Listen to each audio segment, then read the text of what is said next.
Well, returning to the India and Pakistan ceasefire, which has been violated by both sides just hours after it was secured.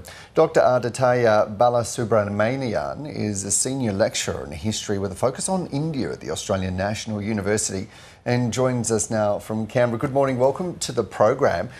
Firstly, what is your reaction to the news that we've seen unfolding really in the last couple of hours? Yeah, well, thanks for having me on. It's very distressing news because this was the most significant conflagration you'd seen certainly in the last decade, and perhaps longer. And you're in a situation now in which, even though there was kind of emergency mediation by the United States, just hours after that, this has disintegrated. My sense is that this will bring the various countries who participated in negotiating the ceasefire back to the drawing board. It is quite a surprising development. And this, of course, comes after yesterday we saw that there were strikes from Pakistan against Indian military bases, and then the same India striking Pakistan's military bases. Do we have a sense of what damage that might have caused, or particularly impact around capability for these two countries?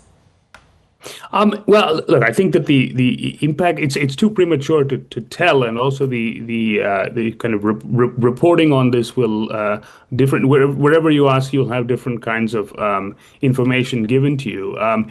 I don't think that there's sort of significant damage on either side. Of course, we have to kind of bear in mind that while the strikes are significant from the perspective of what's come before, this is nowhere near a kind of full-blown war. So I don't think that is a major consideration as of now. The consideration is always about, well, you have these two nuclear powers who are basically, pointed towards each other, and what it may lead to. Thus far, if we look at the delta from the surgical strikes of 2016 or the air-based strikes of 2019, it is certainly an escalation, but we're nowhere near, for example, where we were in the Kargil War of 2003 or anything like that. Yeah, which of course will be great news for many, but cold comfort, as you point out. Both of these countries have nuclear capability, and there seems to be an extraordinary amount of tension, particularly in this area of Kashmir. Now, historically, there has been great tension between these two countries, particularly around this part of the border. Give us a sense of what has prompted this particular escalation in the recent days and weeks. Yeah, so most recently, this is, well, as you see on the screen, payback for Pahalgam. It's basically the kind of terrorist attacks that that allowed to the death of about 19 people in Pahalgam, which is not far from Srinagar, the capital of Indian Kashmir. And the Indian Prime Minister then vowed kind of retaliation after that. And then Pakistan kind of considers that an act of war.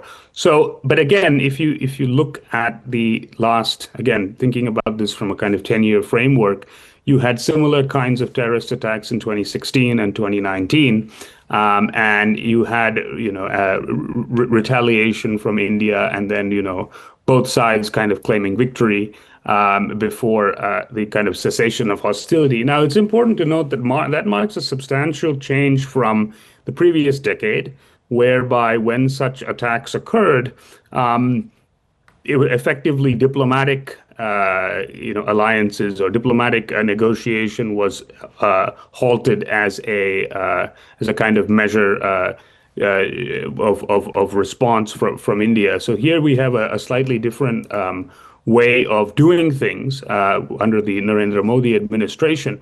But it's important to recognize that these tensions go back to the 1940s, with both countries claiming